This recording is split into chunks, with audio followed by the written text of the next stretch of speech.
We're live. Okay, well, it's getting towards the end of the year, and Omero and I are talking about what we want to do and be when we grow up, specifically next year. So we've got a handful of options that we're looking at. Part of the problem we have is this. Yeah, and I'm sure a lot of people watching this, probably we all struggle with the same thing, right? Especially when it comes to real estate. You know, there's analysis paralysis, and there's a lot of shiny objects. Yeah. Right? 1 week, you want to do Airbnb. The following week, you want to do long-term rentals. The following week, you want to be a fix and flipper. The next week, you want to do hard money loans. I mean, there's just so many aspects when it comes to real estate, right? Commercial, multifamily. Oh, you know what? I'm just going to do storage units. I just went to this conference, man. Storage units are amazing, right? Yeah. And every one of those conferences, well, maybe not everyone, but many of the conferences are led by people who are really polished and good at presenting a good logical and emotional case for going in that direction. And that's not bad. You just need to realize that's what it is. And so here on the screen, those are courses that Omero and I have both been to most of these together. A few I've been to that he hasn't, and vice versa. Between the two of us, we've probably invested close to $200,000 the last 10 years on real estate related education. Right. And so we get tripped up because we know a little about a lot of things. So trying to focus on things for the coming year, with that background, it's a little bit challenging. Right. Because we know a little about a lot. Yeah. So in this book, I talk about a whole bunch of different ways that you can invest in real estate. And it helps you understand a little about each, so that you can go off and chase whatever resonates with you emotionally and logically. Yeah. I mean, I think it all comes down to one of the biggest, I mean, we could spend, you know, a good 10 minutes or so talking about this particular topic, as a lot of people start jumping into whether it's real estate, some sort of business venture, because you figured out, hey, this business venture makes money, right? Yeah.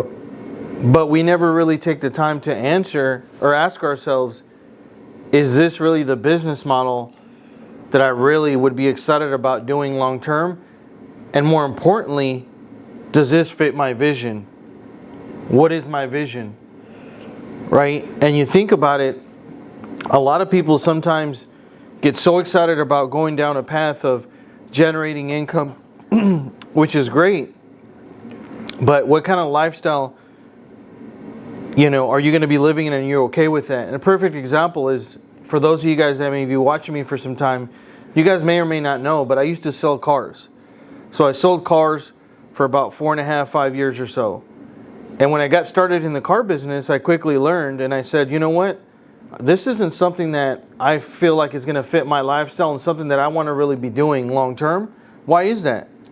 Well, because Monday morning, you got to be at the dealership somewhere between 8:30 and 9 a.m., right? And more than likely, you're going to be leaving and getting home about 8, 9 p.m., right? And weekends, I mean, you're never going to have pretty much a Saturday off because that's when everybody wants to go look at cars. So it just wasn't something that I was excited about, especially having a family, having my son, is I wanted to spend a little bit more time with my family. I wanted to do things with them on Saturdays. And a lot of people that I know, unfortunately, in the car business, I'm sad to say this, but a lot of people end up being divorced. A lot of people end up having a lot of problems and issues is because they're just away from their family for so long, and it doesn't fit a healthy lifestyle. And don't get me wrong, people that end up staying in that trade, in that business for a long time, they make good money. But it's not something that, when you really think about a vision, does it really fit your vision? Probably not. Well, and it's all one-off. Right. You sell a car, you may have the same customer come back in a few years. Right. But really it's one-off. 100%. And it's transactional, right? You can make really good money one month, but you may have a really bad month the following month, and vice versa. And it's something that no matter how good you have been for the last 2 or 3 years, you constantly have to be doing a lot of work every single month. And if you decide to step away and say, you know what, I'm going to take 1 to 2, 3 months off, guess how much money you're making in that time? Nothing, right? And a lot of people that have made a lot of money in those types of businesses, they really don't have a retirement plan, right? I always thought, working in the car business, I always thought, you know what would be awesome? It would be awesome, instead of me getting a one-time commission, I would rather get maybe a small upfront commission, but I'd like to get a small percentage of that monthly payment every single month. Residual. Right. Yep, so any mortgage banker, title company, real estate agent, they face the same problems within the broad category of real estate. Right.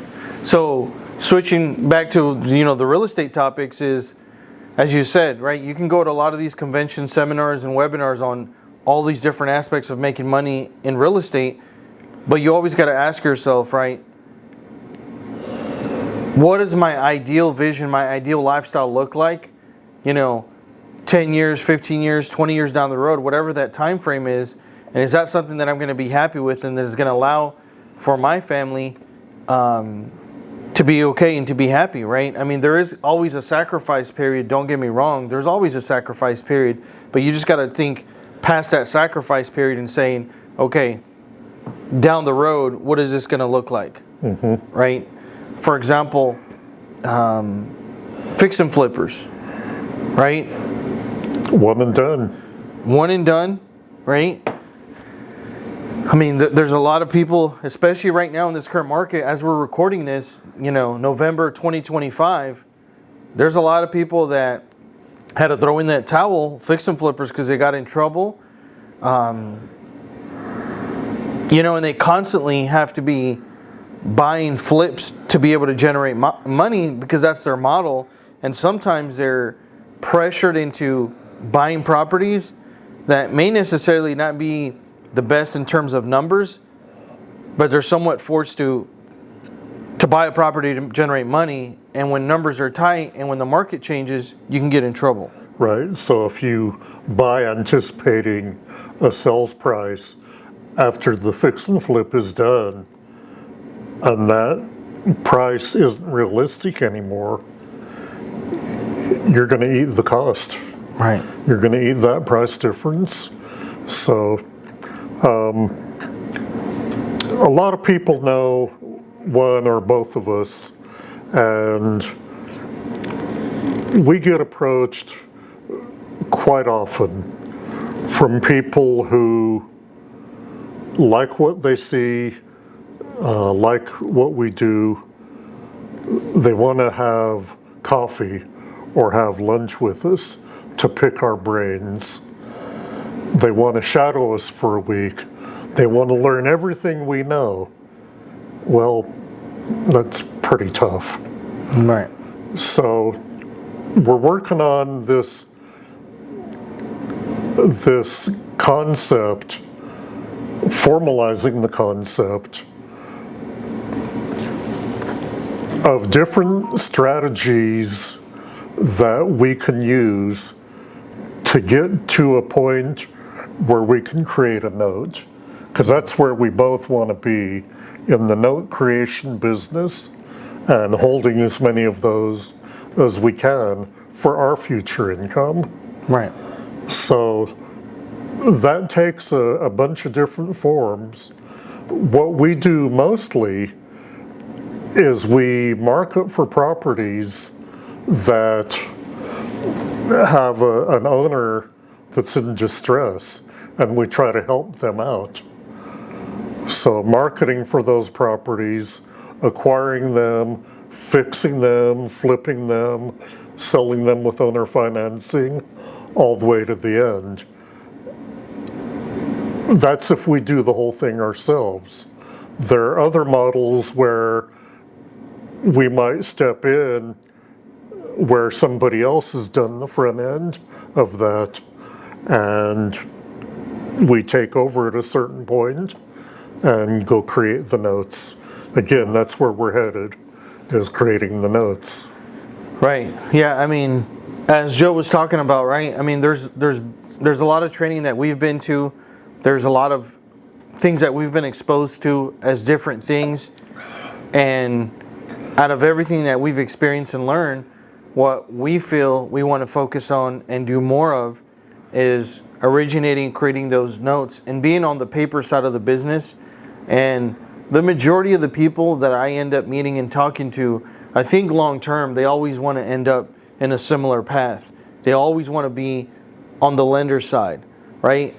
There's a lot of really good conferences that I've been to, and I know some of my friends have heard me talk about one of the best that everybody should go to is the Gary Johnston training, Wealth Principles. And we'll put the information in for those of you guys that are interested. But one thing that he talks about is he says, you know what? I've gotten to the point in my life where I don't need to make the biggest percentage of the deal. I'm okay making a smaller percentage of the whole deal, but I'm involved very little. Right. Right? We've only got so much time. Right. So we have to pick and choose what we're chasing. And that's what this discussion is today. Right. What do we want to do the next year? Right. Yeah, because when you think about it in terms of what do the banks do? The banks do a little bit of work underwriting a particular loan or working with somebody, but once they underwrite it and they get it, past funding, their job is pretty much done, and they're collecting a good amount of money, whether that's for 24 months, 60 months, or 180 or 360 months, versus putting a lot of time, energy, and resources on maybe doing like a fix and flip where you're trying to find, number one, the deal. Managing contractors, which anybody that has done that knows it's not fun. They're not showing up. They're late. The job, the quality of the work may not be. You have to redo it. Dealing with inspectors. There's a lot of things that you're going to have to deal with along the way. So we're going to obviously still do the model where we're going to be finding those opportunities, but we're slowly going to start doing more and more of the paper side of things, right? Yeah. So that's kind of our discussion. We just wanted to share with people that, sometimes want to see what we're doing or kind of where our mind's at, right? And hey, 2026, what are we going to focus on? Let's have a meeting. Let's strategize. Let's talk about that. What does that look like? Okay, so I'm going to delete that Gary Johnston training. Right. And I'm going to blow up this thing I typed in at the top. Corona Zentner, that's me and you. Right. CZ, the CZ model. I like it. Starting from marketing all the way through note creation and note management. So being a nerdy engineer, CZ stands in my brain for cesium. It's an element used in the atomic clock to keep time down to a nanosecond level. It's also used in global positioning system satellites, a very important element. So the cesium model, we may change that, I don't Right. know. I thought it was clever It is. at midnight the other night. I like it. So the cesium model, we've condensed our big long list of stuff that we could do and chase down to 5 things. Right. We're going to talk about them in the rest of this video and have friendly, constructive arguments, pros and cons for each of these things. So this may go another hour. Depending on how long it goes, we may break it down into 2 videos, but we're just going to continue the conversation because every one of these pieces are important to discuss this particular model within itself, right? Right. So working with fix and flippers, I'll read you the highest level description of that. We work with existing fix and flippers to market their properties, then sell them by creating their own or by creating our own notes. So at some point they're approaching the finish line, and in this market they're having a hard time selling.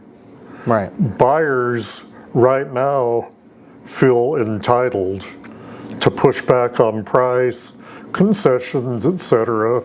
Yeah, there's kind of a disconnect going on right now between sellers thinking it's still 2021, 2022, and saying, we kind of realize it's not 2021, 2022, but I should still be able to get XYZ, which is not the case, right?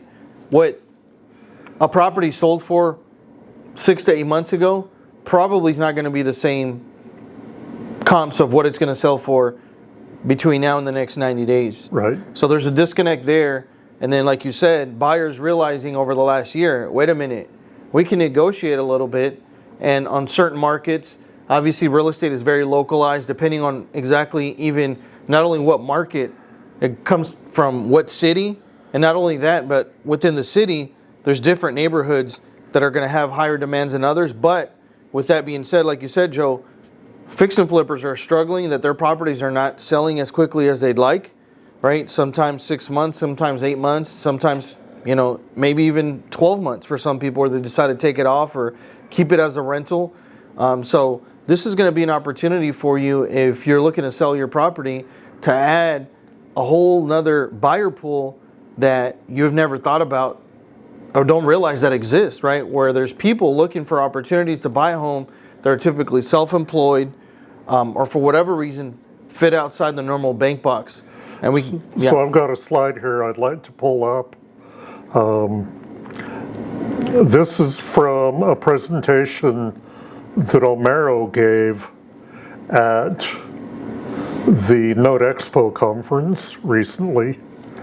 And I'll just blow this up. You want to talk about this slide?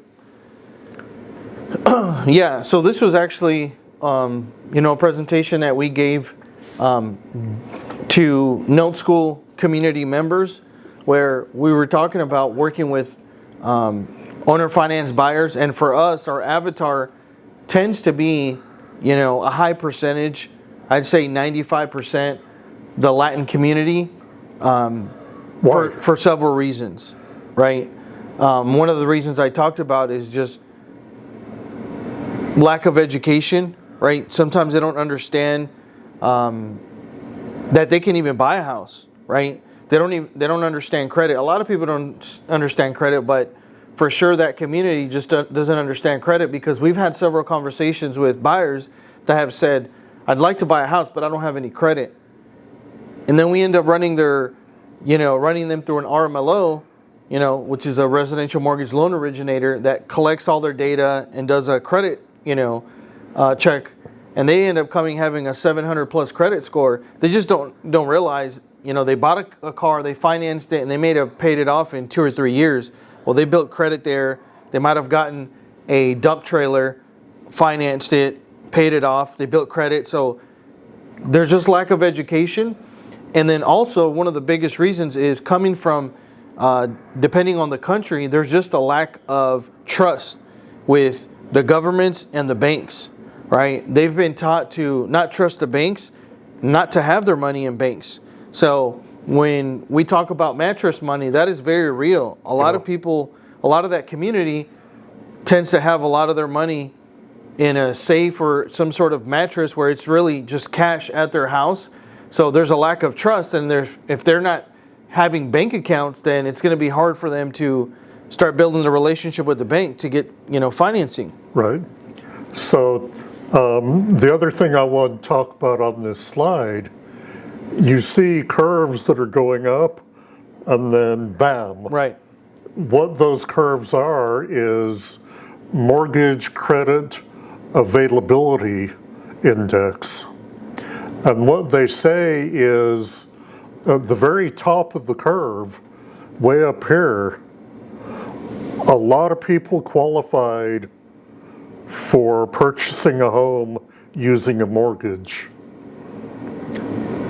During the early days of COVID, banks severely locked down the qualification process. And so the bottom of the curve today, 65% of households qualify for a mortgage that would have qualified in 2000. So banks have locked out a lot of people from mortgages. That has nothing to do with interest rates. It has everything to do with tightening credit. Banks are hoarding their money when they can, and that's part of that. So that leaves these 35% of people who are pretty good risks. Right.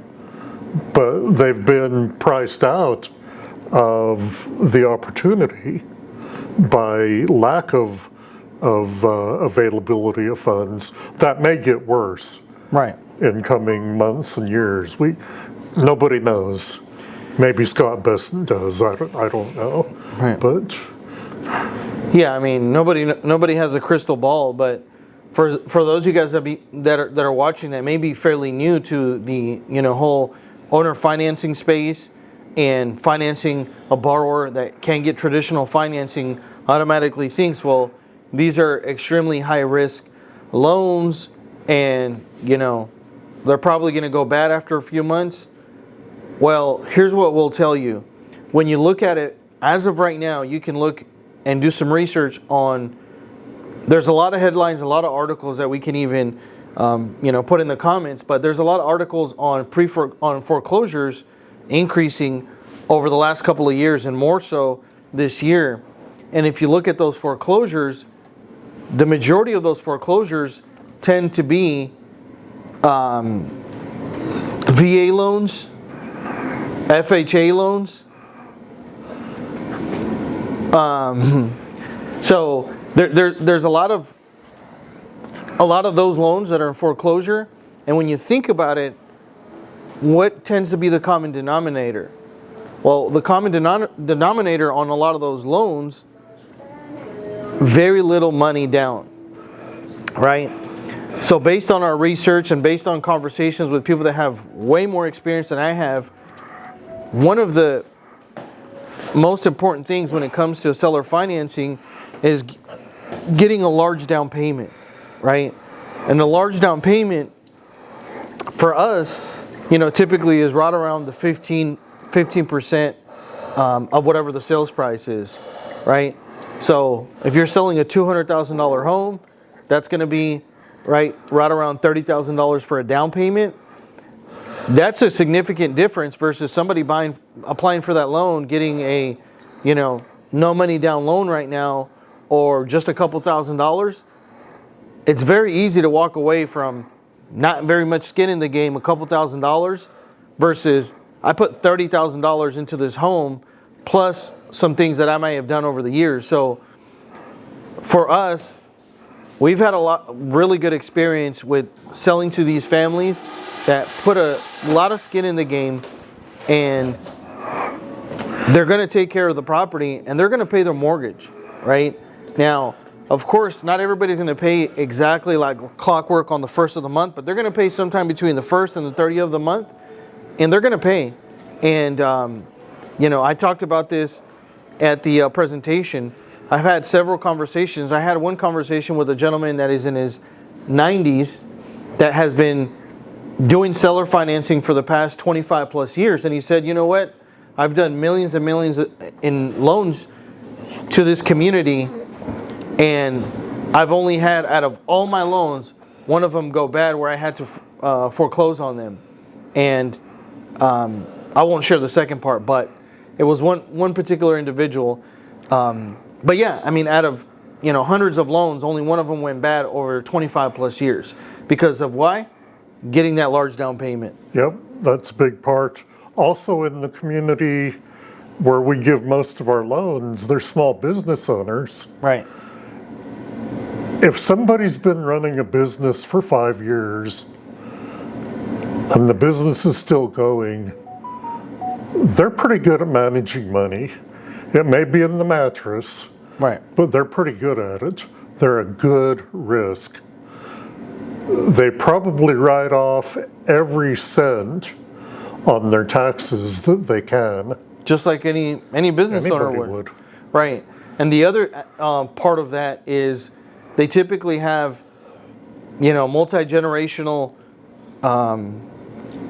families living together, right? So they usually have, the parents, and then the kids are working, and they may even have, the kids may have a spouse, and they all, typically live together. So there's not one income source. There's typically 2 to 3 to sometimes 4 income sources for that particular family. And we're seeing more and more of that, just not even with that community, but just across the U.S., that kids are moving back with their parents, right? Because of, once again, affordability. Yep.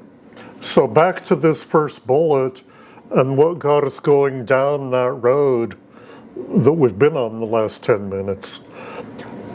We've had a number of local fix and flippers reach out to us saying, hey, you guys understand owner financing. We need help selling our homes. They don't know this, but we know that 35% are people we can work with to sell these fix and flippers properties with notes. Right. It's a good marriage. Right. Do we want to talk more about this? Or do we agree we want to continue chasing that next year? Yeah, no, we can just, probably move on, but we can just, kind of end that conversation with, there's a lot of struggle within fix and flippers, and a lot of times they just want to get out of the deal one way or another. I had a conversation with a good friend locally that, sells 10, plus properties a month. Some of them are wholesale, some of them are flips, some of them are owner financing. And he had a conversation with me. He said, you know what? Owner financing has kept me afloat, and I see in my horizon that owner financing is going to be the way to go, and I'm going to keep focusing on that particular community and market because there's a big demand, and they're the ones that are really moving the needle for us, where all the other stuff is struggling. Just your traditional fix and flip models are struggling, right? Because we talk about it, that middle class is what's struggling. The lower and middle class, right? The lower affordable homes are, I think across any market, a nice affordable home is always going to go because that's what everybody and their mama's looking for. Right. The middle class is really suffering because, that $300,000, $400,000, $500,000 home in a lot of markets is just become unaffordable with property taxes, insurance, and then rates. And they're just struggling right now. Yeah. So, anyways, we're going to continue to work with fix and flippers and help them out because they just want to get out, and they're paying, whether it's $2,000, $2,500, $2,300, $3,000, trying to sell this house. And I always say this, right? When it comes to real estate, properties are either liabilities or assets, and they're not an asset until that property gets sold or gets rented, gets leased, sold on owner finance, something. But if it's vacant and it's costing you money, it tends to be a liability. Okay. Well, let's move on to burnt out landlords. You want to define what we mean by that? Yeah. What we mean by burnt out landlords are people that are just, that are landlords. Sometimes it's an accidental landlord, meaning, let me give you an example. Mom and dad owned a rental property. They unfortunately passed away, and kids or someone inherited that property, and you said, well, you know what, I'm going to keep renting it out. And because you don't know anything about the business, you end up running into a lot of headaches on maybe when the tenant moved out, you didn't do a lot of good underwriting and screening process to get the next tenant out, and they're inconsistent. You're having to deal with maintenance, repairs, right? And or people that just have been in the landlord business for years and burnt out, meaning they're sick and tired of having to keep up with the repairs. They're sick and tired of dealing with the cities, the municipalities, getting on top of them of HOAs, a lot of different things, right? Every single year, what does the landlord got to deal with? Congratulations, Mr. Jones. Thanks for owning this property at 123 Main Street. We're going to increase your property taxes $2,500 this year. Please write us a check. Insurance has gone up 2 to 3 times over the last couple of years, right? Maintenance has gone up significantly over the last couple of years because of a lot of different things, right? Material costs, labor. So they're just sick and tired and realizing this is a lot of work. I'm not making very much money. Yeah. There's that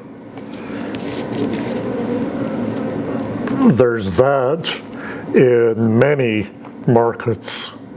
There are a few markets where it still makes sense to be a landlord because there is some cash flow. Right. I heard the other day that Tennessee, and I don't know if this is true or not, but I heard it, so it must be true. Tennessee doesn't have a property tax. They collect their revenues through other sources.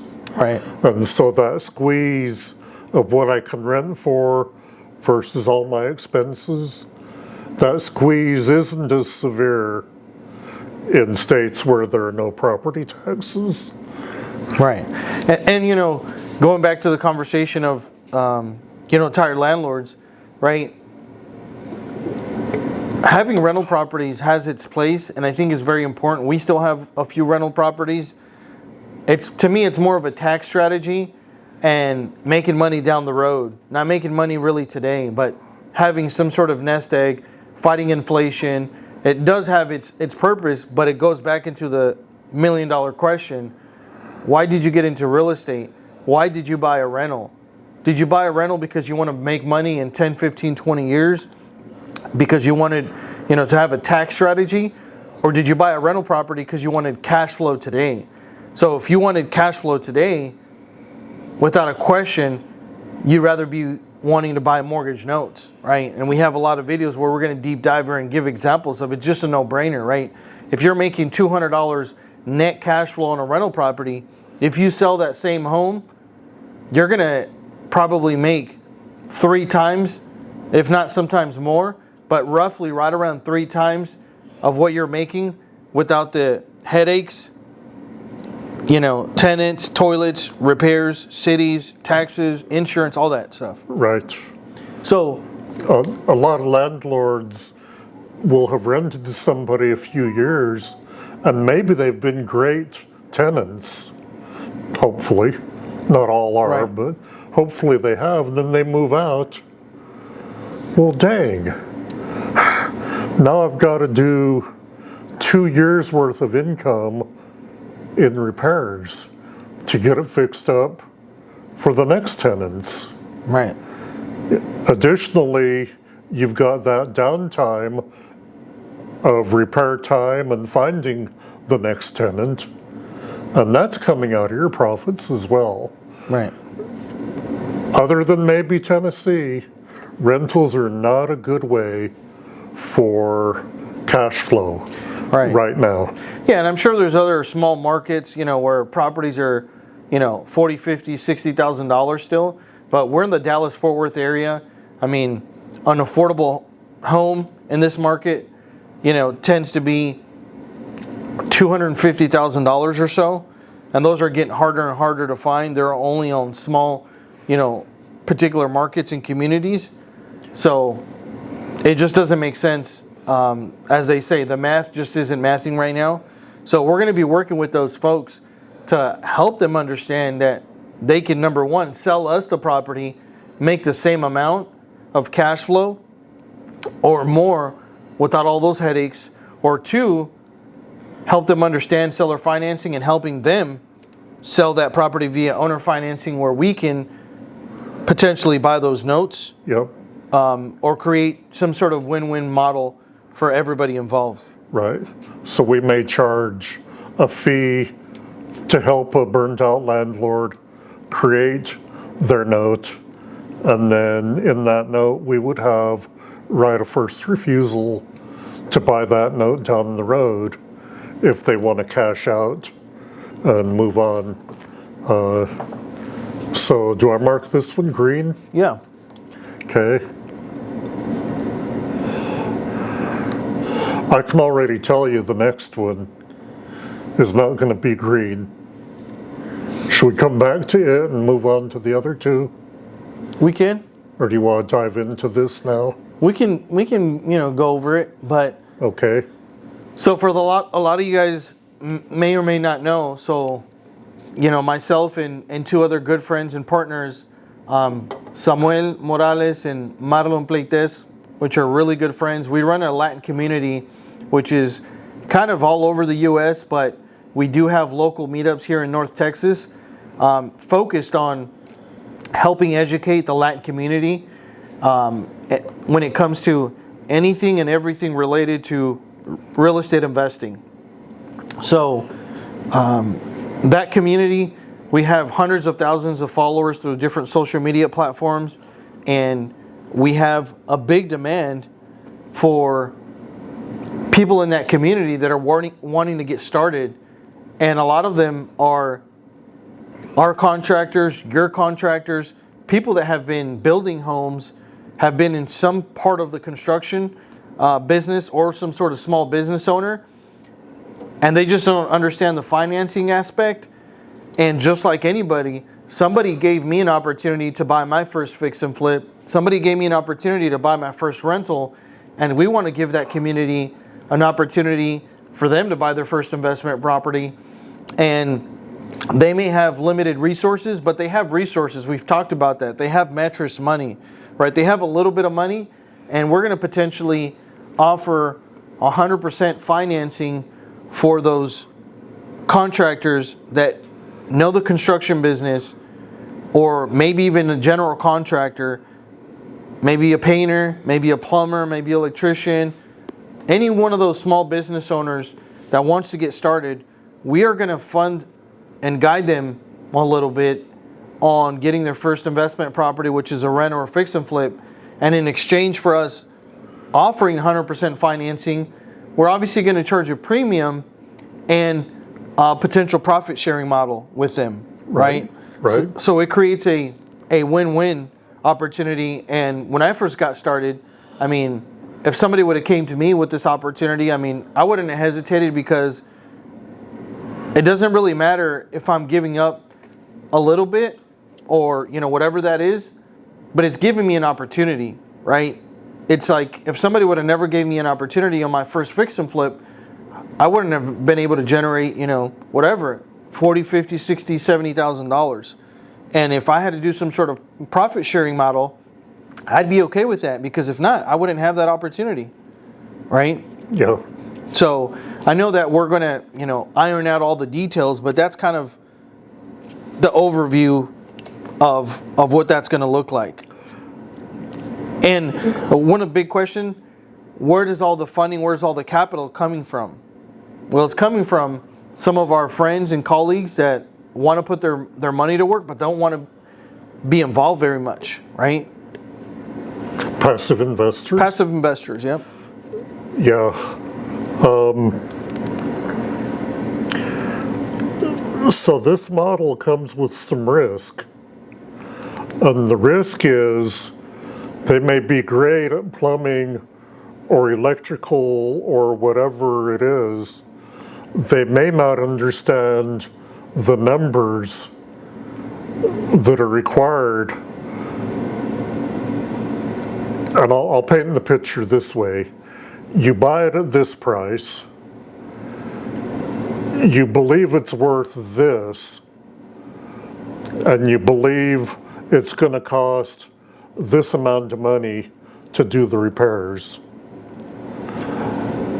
There's a lot of risk there if they don't understand all aspects of that.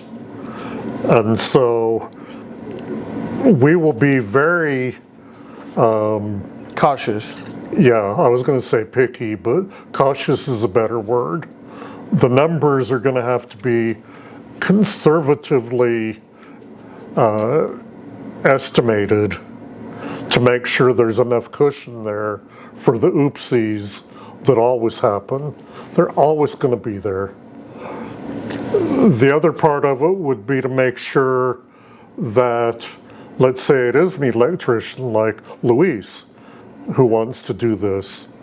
Okay, Luis, let's look at this property you found. Needs foundation repair. That'll probably require some plumbing repairs. And the roof isn't too good. Right. And all the painting, etc. So who are the partners that you have worked with, Luis, that are in on this with you, for you to become, in effect, the prime under our supervision, because we're the money people and we're ethically, morally, and legally required to manage that money well. Right. So, Luis, how are you going to pull this off? And we've done enough of these that we can see through the BS. Right. We can identify missing pieces, and our overall attitude in any new relationship that we begin with somebody, we want it to be successful because we want to do the same sort of business with that person for the next 10 years. We don't want it to be one deal that didn't work too well and we're done.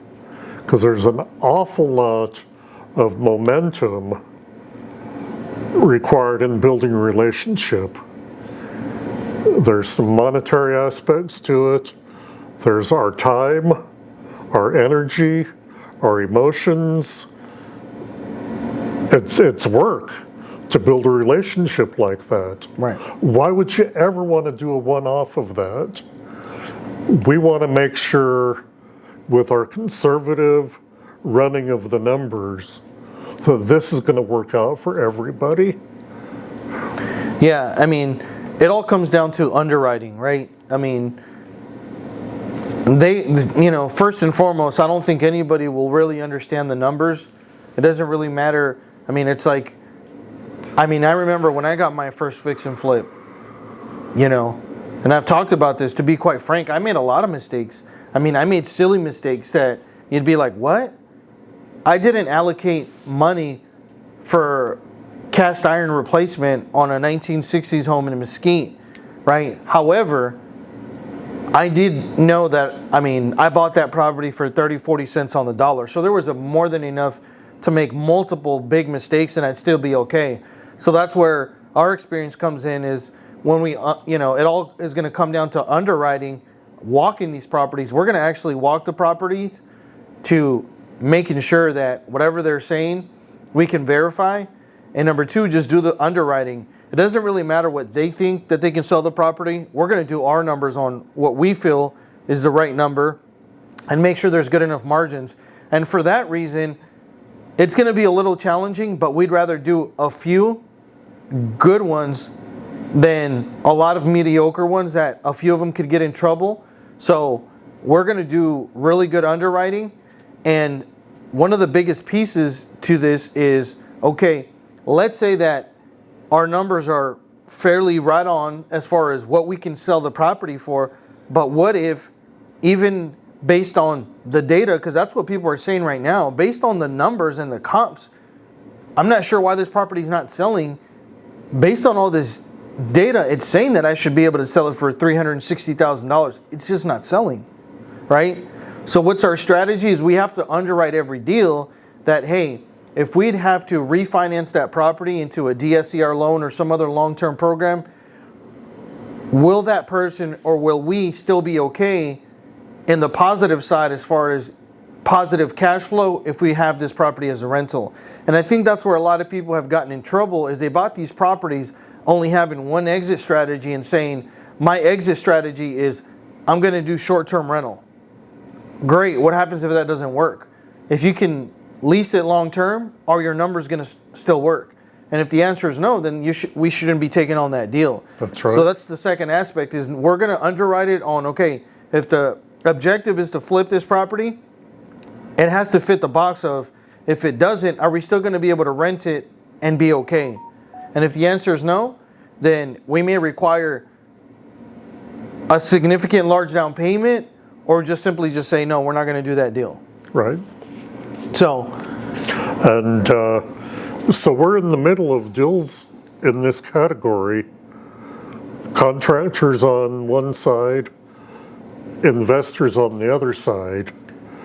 And if we do go to plan B on a fix and flip, i.e. rent it out, we've got to have investor money lined up that can tolerate that shift from short-term loan for the fix and flip to long-term loan for a rental. right, Or go with a DSCR. right. Yep. Plan B. Always have a plan B. Yeah. So, I mean, once again, I know we can spend 3 to 4 hours just talking about, this particular model, 100% contractor funding. So that creates, like I said, a series of opportunities for people that want to work with us along the way. Whether that's, just providing that short-term, 6 to 8 month, 9 month capital, right? Or if you want to be more involved to where we push it into a 30-year if people decide to, keep that property for a rental, right? Either way, our preferred exit strategy Right. is create a note. Correct. We'll put up with all the stuff leading up to that point. We want to create the notes. Yep. So is this a green or a blue? A red? Yeah, I mean, I think it's a green. Okay. But I'm going to put Well, yeah, you can an asterisk there. right? Because we do need to iron out some The details. details. Yeah, but we agree on what we want to do with it. Right. For the most part. So Right. If we do 3 or 4, if we worked with 3 or 4 of these in the coming year, we're going to need another Jesus. Jesus is an outstanding project manager to corral and wrangle all the subcontractors on all of our fix and flips. right. He's already pretty busy.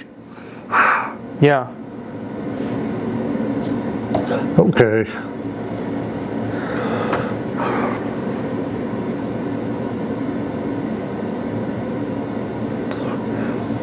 Let me open up the file I've got for this. Okay. Now, really quickly, going back to the 100% contractor funding. Now, a lot of these people may be already being a project manager from someone else. So it's not like all these people are going to be completely inexperienced, because they may already be doing that job. They just haven't had an opportunity to do their own, which is going to be fairly similar to what they already do for another company, another builder, another fix and flipper, whatever the case may be, right? Okay, so organic deal flow. What we mean by the word organic is, as we talked about 45 minutes ago, our end goal is note creation. Often we will market for the properties and then do the fix and flip and then sell with our own financing, creating our own notes.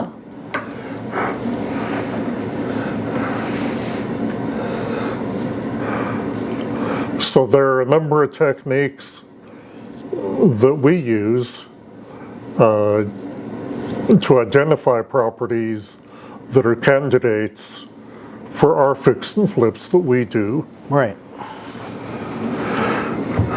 We worked with a couple of wholesalers, not many.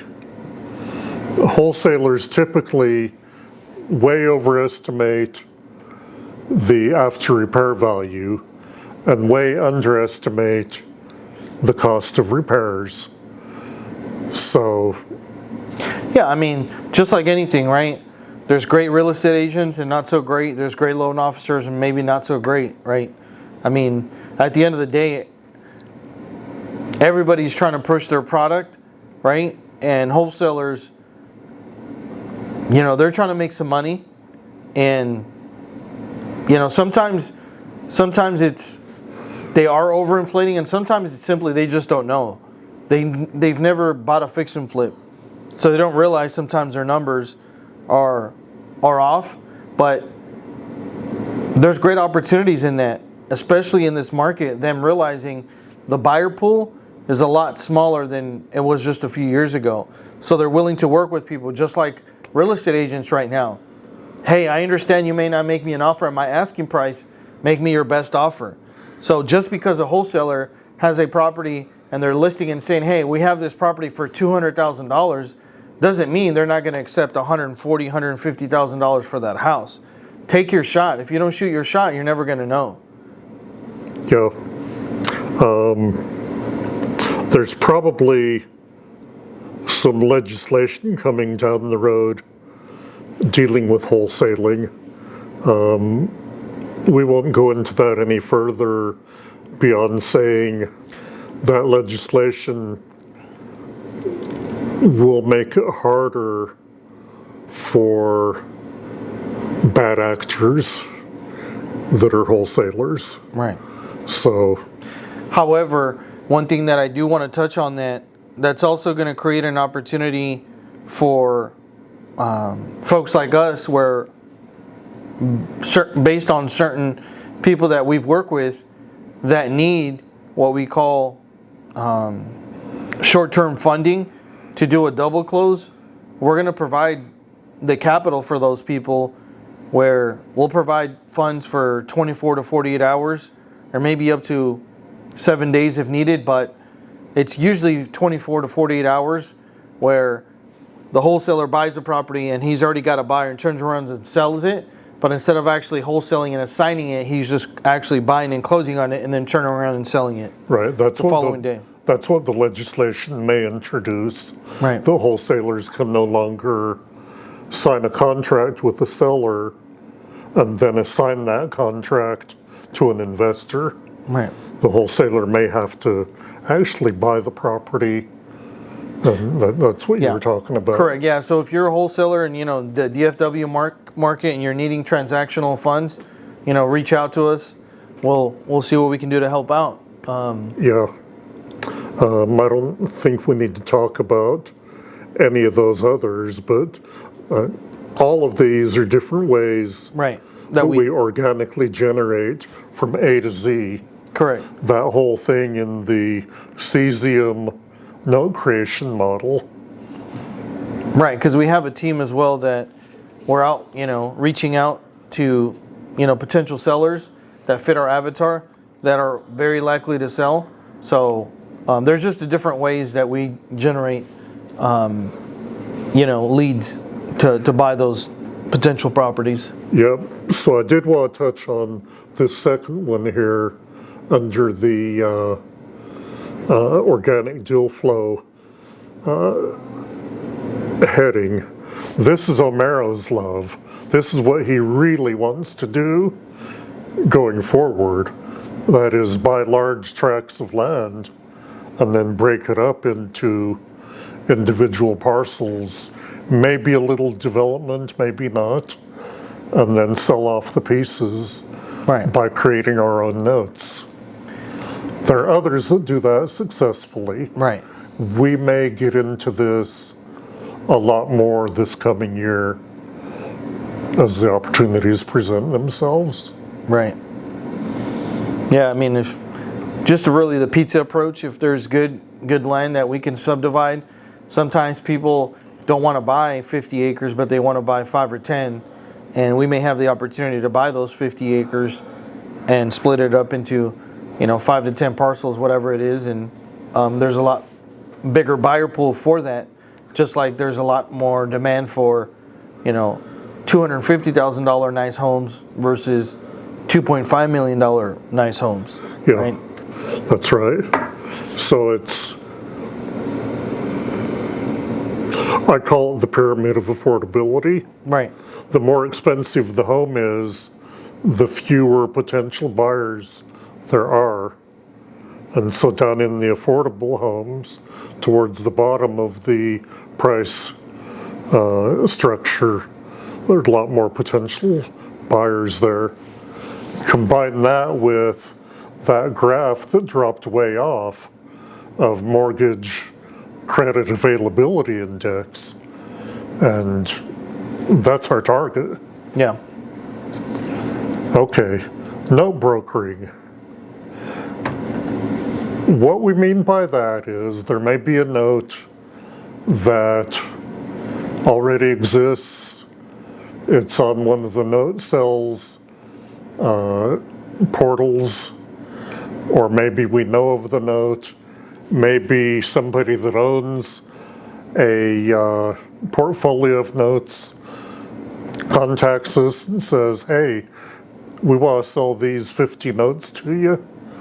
What'll you pay for them? Well, we wouldn't buy them all with our own funds. We would buy them and sell some of them off, Right. making a small fee for each one. Right. And then most likely, as we transfer that, we'd probably include a right of first refusal somehow in the paperwork. Wouldn't be in the note paperwork, but it would be in the transfer paperwork.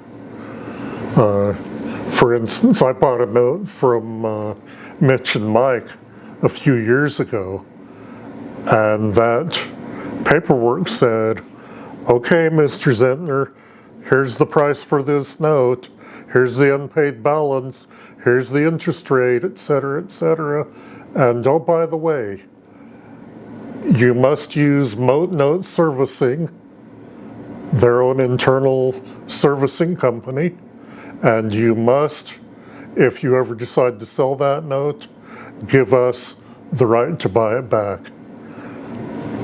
We can do that Right. when we broker notes. Yeah.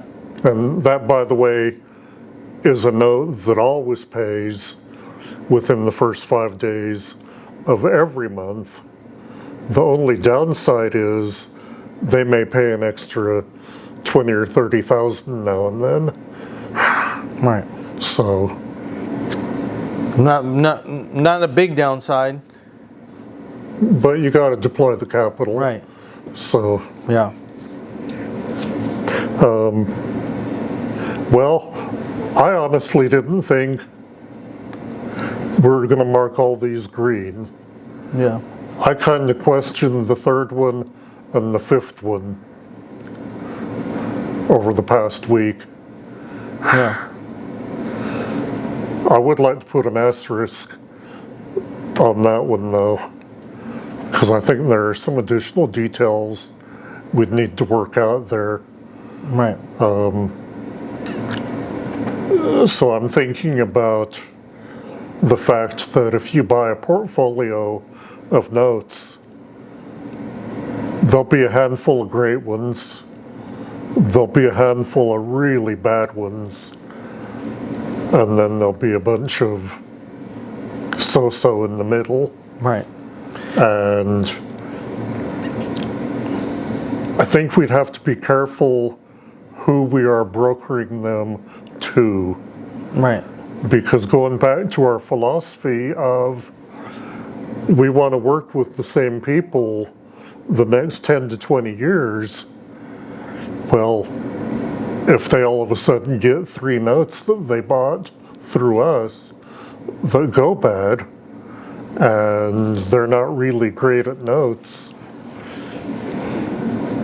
we're at least emotionally obligated to help them out, Right. in my opinion. Yeah, but I mean, I don't think we've even really talked much about, I mean, larger portfolios. I think it would be more on a smaller scale where we're dealing with a few one-offs, 2, 3, 4, 5, 10, 15, 20. But, you know, 50, 100 notes, depending on the size, is going to be a lot more challenging. And, I think we got other stuff that we can focus on. I think so too. I personally am not really interested in brokering notes for the most part. Right. I think you are more so. Yeah, I mean, I think at some point it may be, a few here and there, but yeah, it's not going to be the main model. As they come, is we prefer to originate our own and or acquire our own directly, maybe season them, and then maybe you sell a partial or, something of that nature. But yeah, I mean, I think that's kind of, just a quick discussion on what we're looking to do. I mean, I know this video is already probably, I don't know, hour and a half or something. I do want to add one thing. Yeah. Since becoming interested in notes and joining note school 6 or 7 years ago, we've both attended a lot of note-related conferences and learned from other note experts in the industry. And I'm personally friends with several real old-timers. Some of these were in the Jack Miller crowd, and they're still around. There aren't many of them left, but I cherish those friendships and the wisdom that I get from them. When I've explained our model of whatever we do, it's driving towards creating our own good notes, every one of them resoundingly says, that's the way to do it. That's the safest, best way to do it. Right. And I believe them. Yeah, I mean, we've just experienced it, where, I mean, all our notes have done well where, yeah, of course, there's always going to be people that sometimes, may get a few weeks, a month later, whatever, but they're going to, pay for the most part unless some life-changing event happens. And like you said, the beauty of that is that not only do we know everything about the property, we know everything about the borrower, we know everything about the paperwork, whereas sometimes if you're out there, getting a note, which you can find great notes, but it's a little bit more challenging because you may not get the full story of kind of what's going on. But I've had a good experience as well buying a few notes, right? So just like anything, right? You just got to be careful. You got to know what you're looking for, and it just all comes down to education, right? If you don't know what you're looking for, I mean, where are you even going to start? Or what you're looking at. Right. So if a note's for sale, why is it for sale if it's such a good note? Right. And I'm not going to go into that. Right. But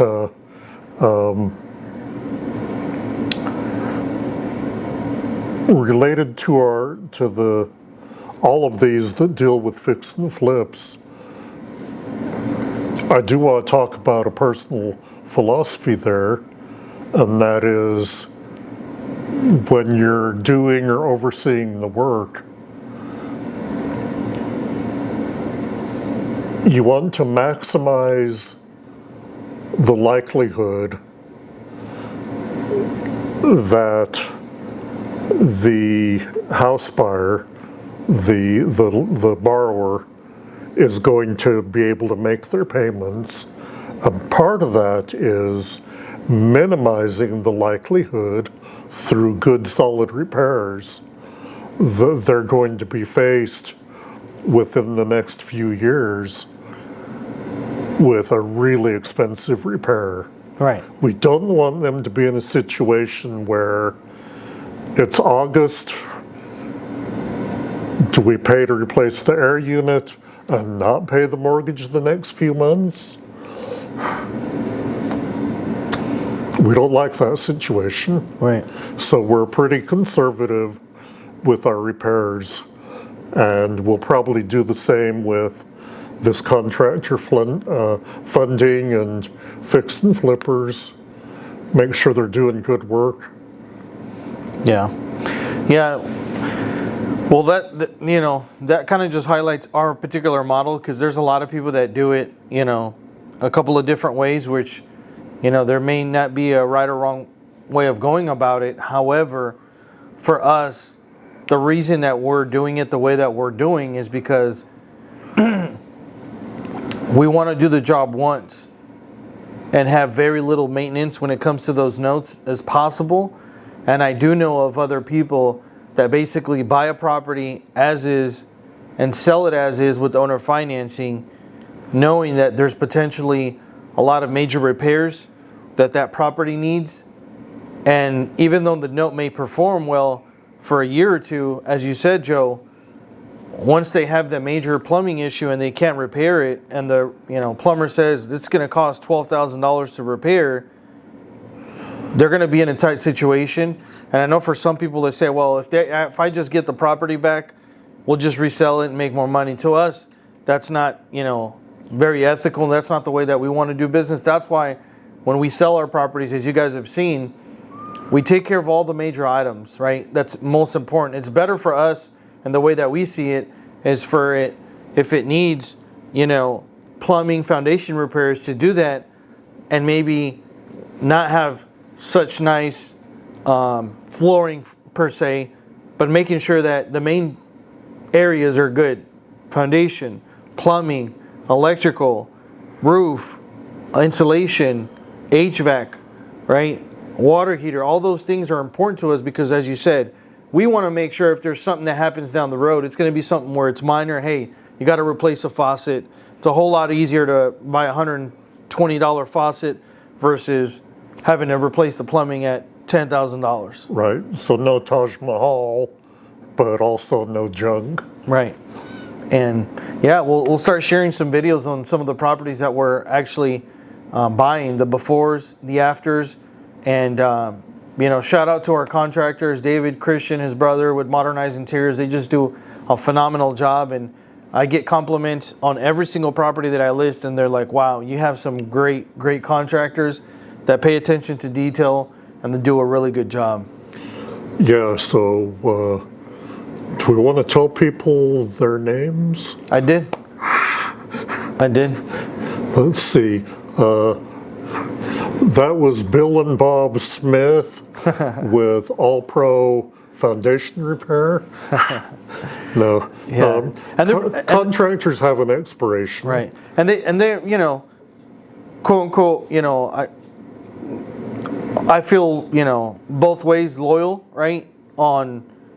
They're really good guys that are grateful that we've kept them busy all year with 1 to 2 projects, full renovations at a time throughout the entire year. And they always tell me, you're always ahead in line for projects that you have coming on. And I would rather sometimes not take projects if I know that you have something coming up, because I know the way that you work. We prefer the way that you work. Give you an example. He just recently did a few months back. There was a window in time. He said, you know what, I can probably knock out this project. But they didn't prefer their experience just because that particular person wanted them to get a full list of materials at Home Depot and Lowe's, and they wanted to